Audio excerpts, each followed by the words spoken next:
The first thing that brought me to Filer Church of the Nazarene were my parents. My dad was a charter member. My grandparents started this church. I remember as a child my grandmother telling the story how Reverend Clarence Griffin went to the field and prayed with my grandpa. They wanted to start a church, and the Filer Church was born. And so when I was born, here I came. And I believe at that point in time, Reverend Walt Landman was the pastor. My daughter, Patty, who lives here. We moved here when I was 8 years old, and my mom and my dad were Nazarene back in Colorado. So that's where it all started.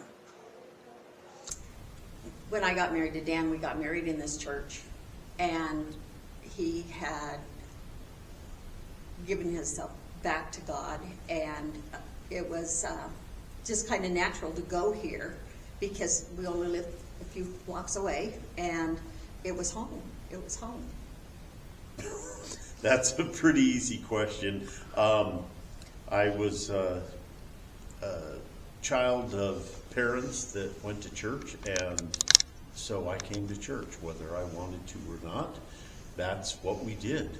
We got up and we went to church Sunday morning, Sunday evening, and Wednesdays, and we went to church, and so that's what I did. That's what I knew.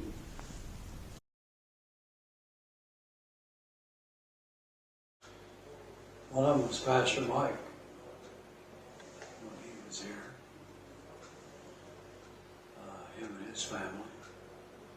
Another one was the Lancasters, the Godfleshes. He was pretty much down to earth. Just a guy that was on the go. He's kind of like I am. Never stand still. Always doing something. Made a point to make sure that he brushed up against everybody that was part of the church and made them comfortable. Him making the congregation comfortable made them comfortable coming through that front door. There have been a lot of important people in the church and in my life. But I would have to say probably one of the most prominent figures that I look back on and made a real impact on my life was Maggie Cobflesh.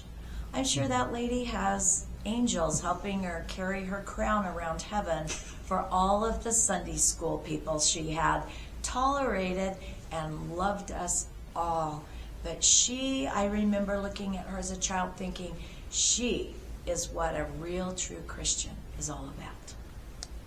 Nadine Lancaster, Ruth Bakewell, Ruth Hurley, Carol, and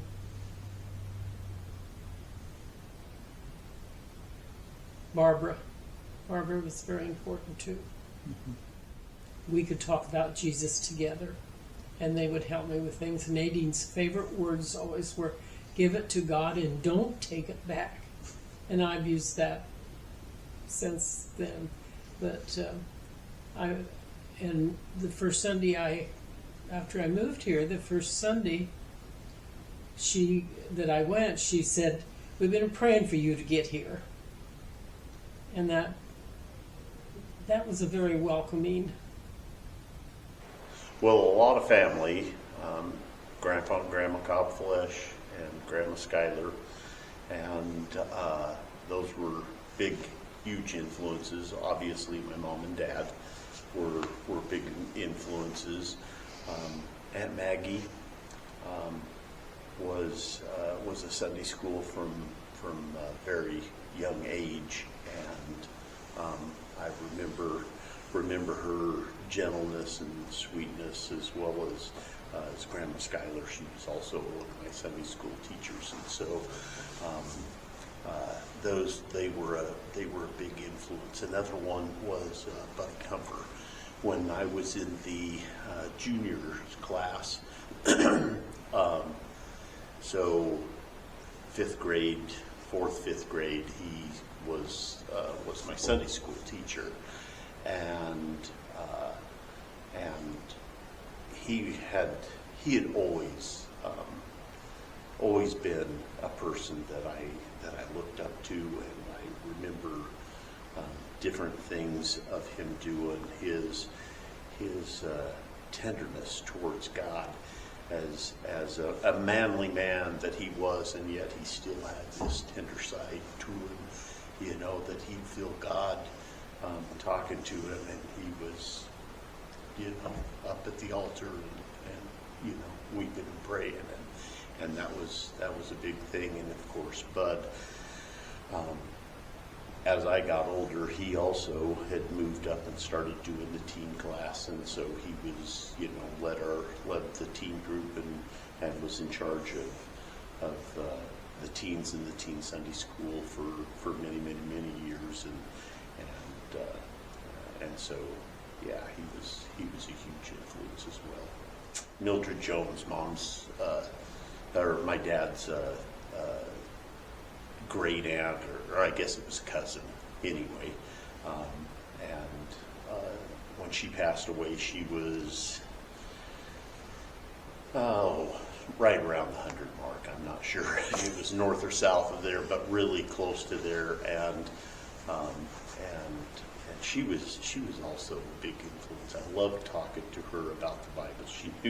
She knew her Bible like nobody else that I knew, and she was a fun one that if you had a question that she would just pull up and she would know.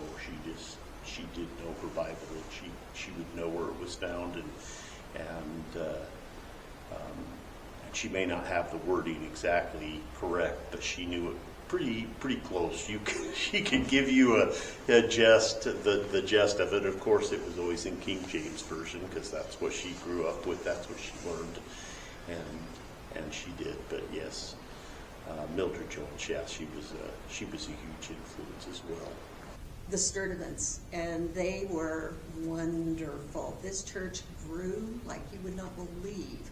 It went from a church that had maybe 20 people on Sunday morning to a church that had over 100. It was almost to the point we needed a second service on Sunday mornings.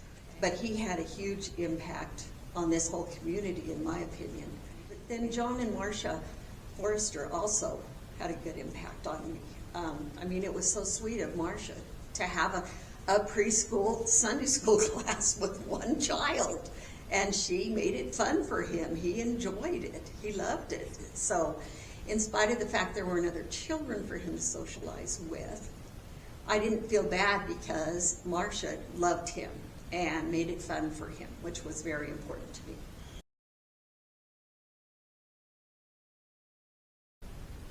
Some of the holidays, the decorations of Christmas, Easter, that type of thing that's in the church. And the feeling of Jesus when you walk into the church. Yeah. I have lots of favorite memories, but probably my favorite memories were Sunday school, Sunday morning service, Sunday evening service, and Wednesday night prayer meetings.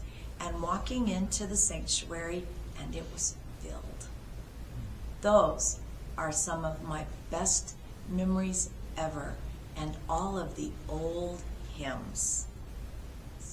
Everyone loves Victory in Jesus, but I loved It Is Well With My Soul.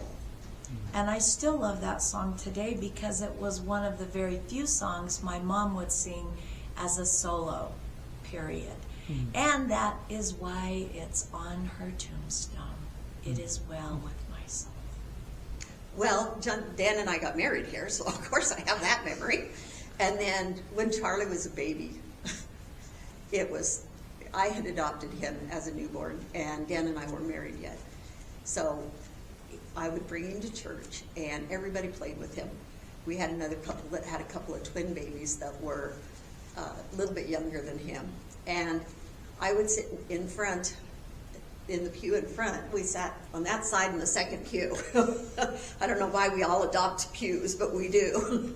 And the people in back of us who had the twins, and Charlie would talk, and the louder the pastor got, the louder Charlie would get.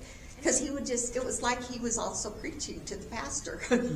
And we all laughed and said he was going to be a preacher when he grew up, because he would be fine through everything else, but as soon as the pastor started talking, then he felt like he had to talk to. One of the memories that I have is my daughter's a Christian. She still walks with the Lord.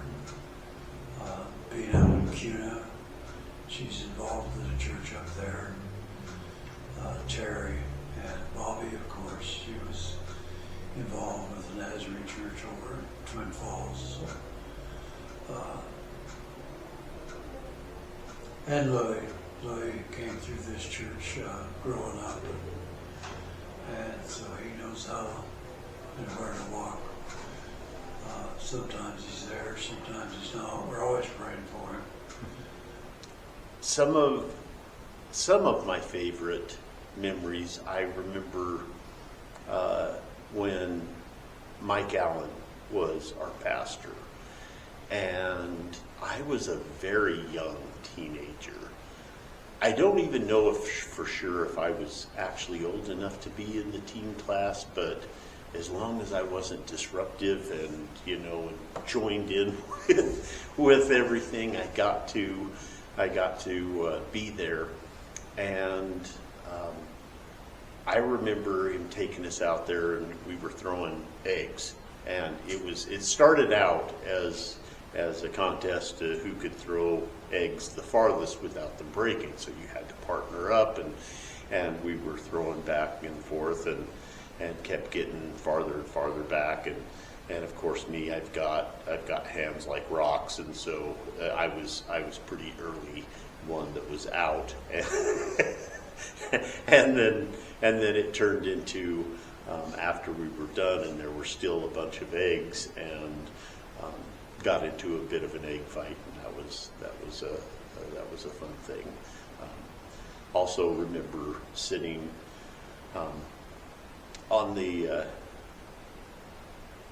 bench with my grandma Copflush, and she always had in her purse, she always had lozenges in her thing, and a little box of Sensen, and that was something that I always remember. I always liked to get to sit with them and share Sensen.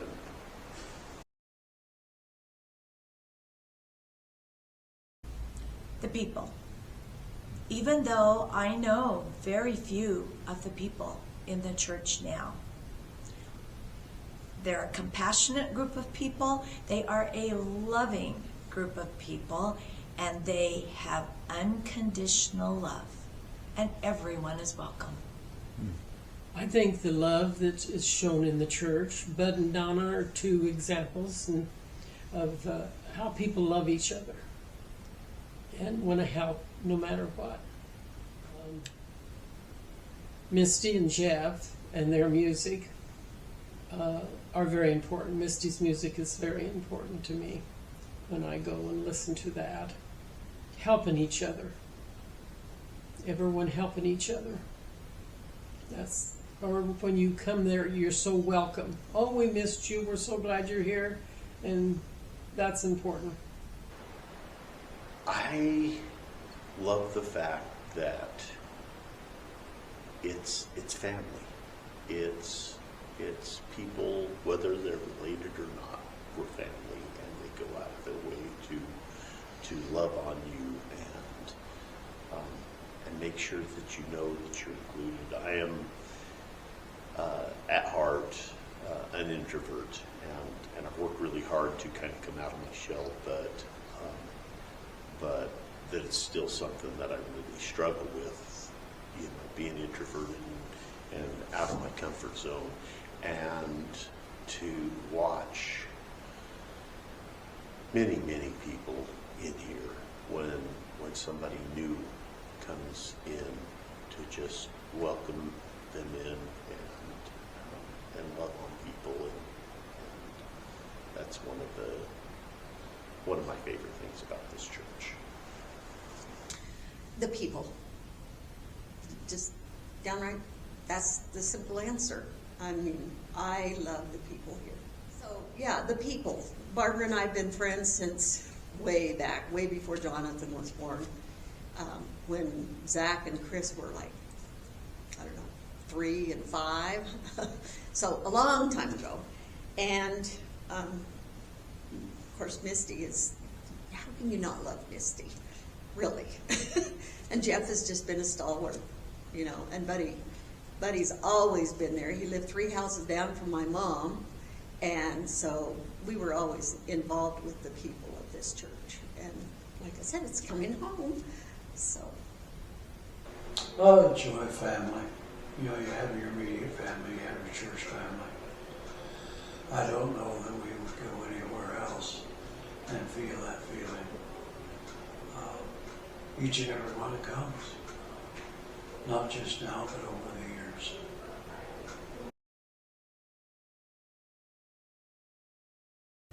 My hope for the church, the Violet Church, is that it can return to its glory days with a filled sanctuary, people who truly love the Lord, and my biggest thing is that we learn to get back to teaching and preaching sanctification and dying out to the Lord. I would like to see it grow again. I would love to see it grow again. I think we need to target the youth of our community, and we're doing that with the daycare. I understand that. I think we all need to be more emboldened to approach people and invite them to church. And the Smorgasbord Sunday is a good way to do that. And I just think that there are people out there that need church, that need to be here with us. And that's what we need to really focus on, is those people out there that need us. To be relevant, to be a relevant part in the community, and of course, I would love to see us burst into the seams and having to buy property and build another church. And I know that's, you know, that may not be what God has for us, but of course, I would love to see that happen. But more than that, to be there and feel that need in the community and stuff, to be there for everybody. That there will always be unity. There will always be people within the church, as there has been in the past, that care, that reach out. God always has a plan for each church, whether it's here or somewhere else. And God has a plan for this church. And it's always good to stand back and watch what He does, because He shows us. He gives us not only a vision of the people and what He is attempting to do in the church, which encourages each and every one of us. My hope for the church is people to come seeking Jesus and staying and becoming Christians.